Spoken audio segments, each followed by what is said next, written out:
Hi friends, welcome to WeLearn. Indian polity ലക്ഷ്മികാന്തിൻ്റെ text book നമ്മൾ already തന്നെ ഈ ഒരു ചാനൽ കവർ ചെയ്യുന്നുണ്ട്. അതിൻ്റെ കൂടെ തന്നെ വളരെ വേഗത്തിൽ പൊളിറ്റി പഠിക്കാനായിട്ടും എക്സാംസ് ഒക്കെ ആകുന്ന സമയത്ത് റിവിഷൻ ചെയ്യാനായിട്ടും നമ്മൾ ഇന്നു മുതൽ പുതിയൊരു സീരീസ് ആരംഭിക്കുകയാണ്. അപ്പോൾ ഈ ഒരു സീരീസ് ആരംഭിക്കുന്നതിൻ്റെ ഉദ്ദേശം എന്ന് പറയുന്നത്, ഇപ്പോൾ നിങ്ങൾ ലക്ഷ്മികാന്തിൻ്റെ ടെക്സ്റ്റ് ബുക്കൊക്കെ പഠിച്ചിരുന്നാലും ഒരു എക്സാമൊക്കെ വരുന്ന സമയത്ത് വളരെ വേഗത്തിൽ ലക്ഷ്മികാന്തിൻ്റെ ടെക്സ്റ്റ് ബുക്ക് എടുത്ത് പോയിൻറ്റ്സ് ആയിട്ട് പഠിക്കുക കുറച്ച് ബുദ്ധിമുട്ടുള്ളൊരു കാര്യമാണ്. അപ്പോൾ അതിൻ്റെ ഒരു സൊല്യൂഷനായിട്ടാണ് നമ്മൾ ഈ ഒരു സീരീസ് ആരംഭിക്കുന്നത്.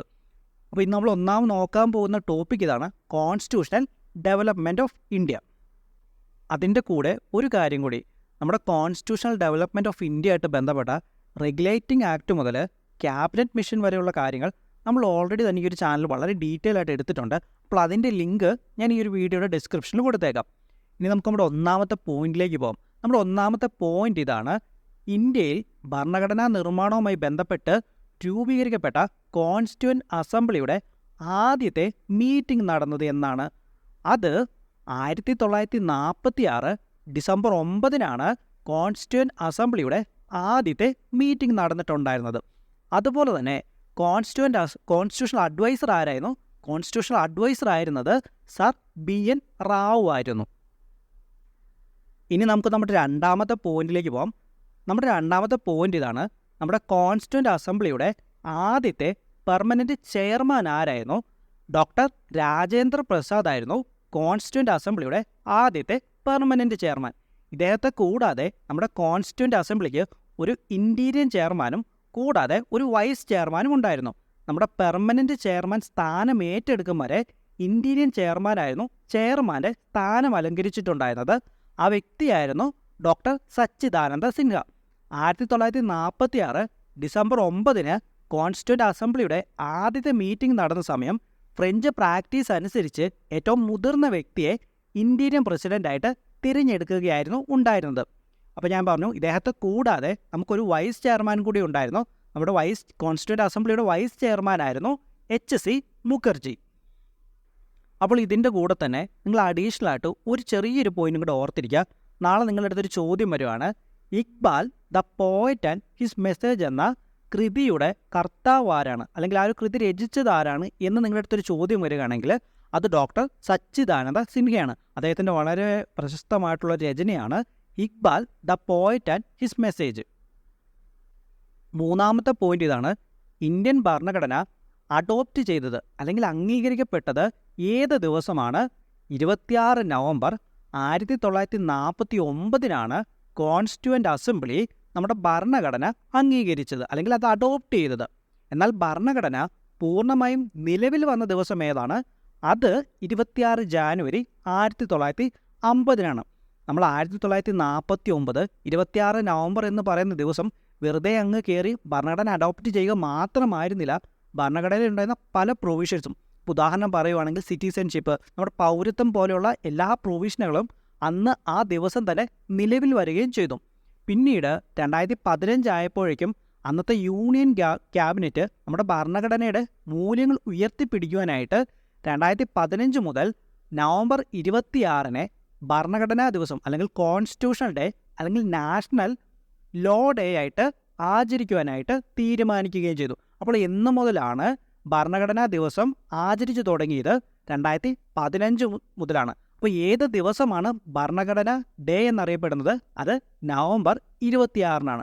അപ്പോൾ ആ ദിവസം എന്തുകൊണ്ടാണ് തിരഞ്ഞെടുത്തത്? 1949 നവംബർ 26 നമ്മുടെ കോൺസ്റ്റിറ്റ്യൂവൻ്റ് അസംബ്ലി ഭരണഘടനയ്ക്ക് അംഗീകാരം നൽകിയത്. അതുകൊണ്ടാണ്. നാലാമത്തെ പോയിന്റ്: ഇന്ത്യൻ ഭരണഘടന നിർമ്മിക്കുവാനായി എടുത്ത സമയം എത്രയാണ്? 2 വർഷവും 11 മാസവും 18 ദിവസവും എടുത്തുകൊണ്ടാണ് ഇന്ത്യൻ ഭരണഘടന നിർമ്മിച്ച് പൂർത്തീകരിച്ചത്. അതുപോലെ തന്നെ നമ്മുടെ ഭരണഘടന അഡോപ്റ്റ് ചെയ്തതിന് ശേഷവും നമ്മുടെ കോൺസ്റ്റിറ്റ്യൂവൻ്റ് അസംബ്ലിയുടെ മീറ്റിങ്ങുകളൊക്കെ നടന്നിട്ടുണ്ടായിരുന്നു. അങ്ങനെ നമ്മുടെ കോൺസ്റ്റിറ്റ്യൂവൻ്റ് അസംബ്ലി അവസാനമായിട്ട് മീറ്റിംഗ് നടന്നത് 1950 ജാനുവരി 24. അപ്പോൾ ആ ഒരു ദിവസം കൂടി ഒന്ന് ഓർത്തിരിക്കുക. കോൺസ്റ്റിറ്റ്യൂവൻ്റ് അസംബ്ലിയുടെ എന്നാണ് ഏറ്റവും അവസാനമായി കോൺസ്റ്റിറ്റ്യൂവൻ്റ് അസംബ്ലിയുടെ മീറ്റിംഗ് നടന്നിട്ടുണ്ടായിരുന്നത്? അത് 1950 ജാനുവരി 24. ഓക്കെ. അഞ്ചാമത്തെ പോയിന്റ്: ആരാണ് ഭരണഘടനയുടെ ഒബ്ജക്റ്റീവ് റെസൊല്യൂഷൻ ഇൻട്രൊഡ്യൂസ് ചെയ്തത്? 1946 ഡിസംബർ 13 പണ്ഡിറ്റ് ജവഹർലാൽ നെഹ്റുവാണ് ഒബ്ജക്റ്റീവ് റെസൊല്യൂഷൻ ഇൻട്രൊഡ്യൂസ് ചെയ്തത്. അതിനുശേഷം 1947 ജാനുവരി 22 ഒബ്ജക്റ്റീവ് റെസൊല്യൂഷൻ അഡോപ്റ്റ് ചെയ്തത്. അപ്പോൾ ഈ 2 ദിവസം കൂടി ഒന്ന് ഓർത്തിരിക്കുക. ഒബ്ജക്റ്റീവ് റെസൊല്യൂഷൻ എന്നാണ് ഇൻട്രൊഡ്യൂസ് ചെയ്തതെന്ന് ഓർത്ത് വെക്കുക, എന്നാണ് ഒബ്ജക്റ്റീവ് റെസൊല്യൂഷൻ അഡോപ്റ്റ് ചെയ്തത് എന്നും കൂടി ഓർത്ത് വെക്കുക. ഈ 2 ദിവസം വളരെ പ്രാധാന്യമുള്ള തീയതികളാണ് കേട്ടോ. 6ാമത്തെ പോയിന്റ്, നമ്മുടെ ഭരണഘടനാ നിർമ്മാണത്തിനായി ഈ കാലയളവിൽ എത്ര സെക്ഷനുകൾ അല്ലെങ്കിൽ എത്ര യോഗങ്ങളായിരുന്നു കൂടിയിട്ടുണ്ടായിരുന്നത്? 11 സെക്ഷൻസ് ആയിരുന്നു ഭരണഘടനാ നിർമ്മാണത്തിനായി ഈ കാലയളവിൽ കൂടിയിട്ടുണ്ടായിരുന്നത്. അടുത്ത നമ്മുടെ 7ാമത്തെ പോയിന്റാണ്. നമ്മുടെ 7ാമത്തെ പോയിന്റ്, നമ്മൾ ഇന്ന് ഉപയോഗിക്കുന്ന തരത്തിലുള്ള നമ്മുടെ ഇന്ത്യയുടെ ദേശീയ പതാക കോൺസ്റ്റിറ്റ്യൂവൻ്റ് അസംബ്ലി അഡോപ്റ്റ് ചെയ്തതെന്നാണ്. 1947 ജൂലൈ 22 കോൺസ്റ്റിറ്റ്യൂവൻ്റ് അസംബ്ലി നമ്മൾ ഇന്ന് ഉപയോഗിക്കുന്ന തരത്തിലുള്ള ദേശീയ പതാക അഡോപ്റ്റ് ചെയ്തത് അല്ലെങ്കിൽ തിരഞ്ഞെടുത്തത്.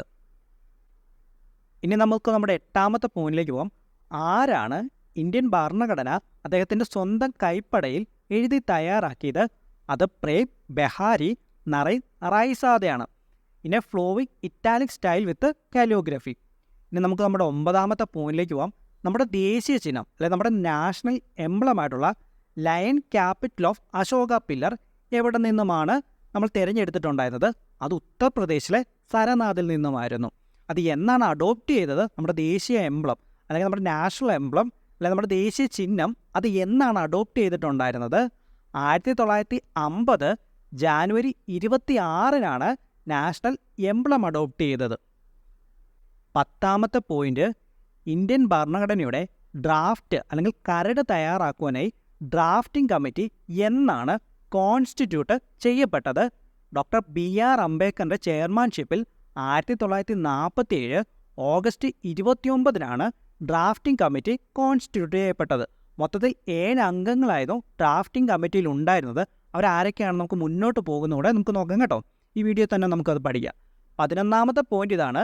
ഡോക്ടർ BR അംബേദ്കർ കോൺസ്റ്റിറ്റ്യൂവൻ്റ് അസംബ്ലിയിലേക്ക് എവിടെ നിന്നുമാണ് അദ്ദേഹം കോൺസ്റ്റിറ്റ്യൂവൻ്റ് അസംബ്ലിയിലേക്ക് ഇലക്ട് ചെയ്യപ്പെട്ടത്?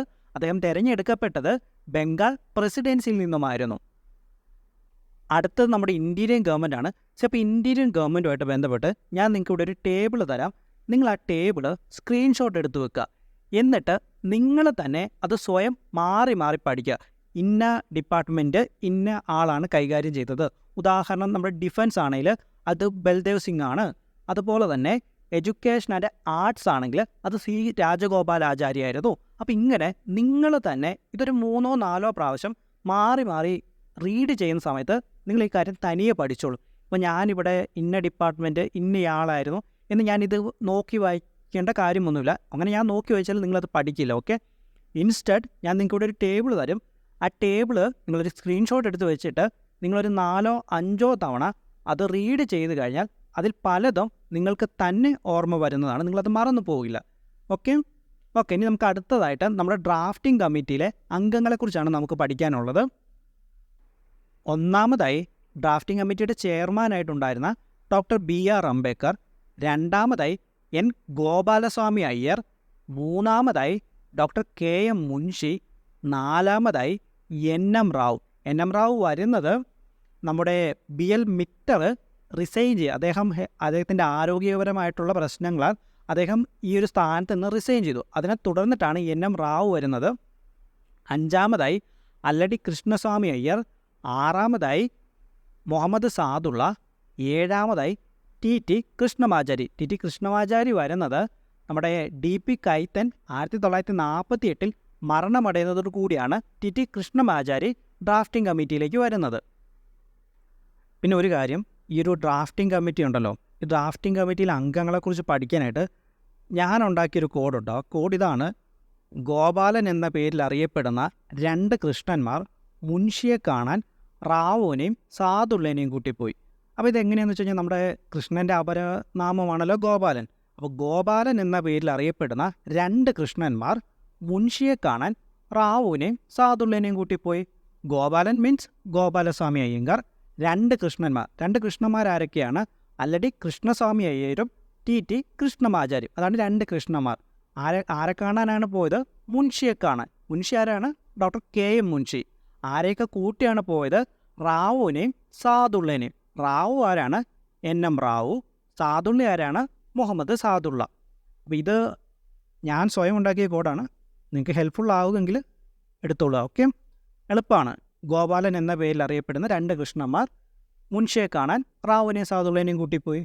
എളുപ്പമാണ് കേട്ടോ. ഓക്കെ, ഇനി അത് ഞാൻ വീഡിയോ ഫൈനലൈസ് ചെയ്യുന്നതിന് മുമ്പ് ഇതിൻ്റെ കൂടെ മീസലേനിയസ് ആയിട്ട് കുറച്ച് കാര്യങ്ങളുണ്ട്. അതിനെ വോയിസ് ഓവർ ചെയ്യുന്നില്ല. അപ്പോൾ ആ ഒരു കാര്യം കൂടി നിങ്ങൾ നോക്കുക കേട്ടോ. വളരെ ഇമ്പോർട്ടൻ്റ് ആയിട്ടുള്ള കുറച്ച് കാര്യം കൂടി ഉണ്ട്. ഇതിൻ്റെ കൂടെ അഡീഷണൽ ആയിട്ട് ചേർക്കുന്നതാണ്. അപ്പോൾ അതും കൂടെ നിങ്ങളൊന്ന് നോക്കിയിരിക്കുക.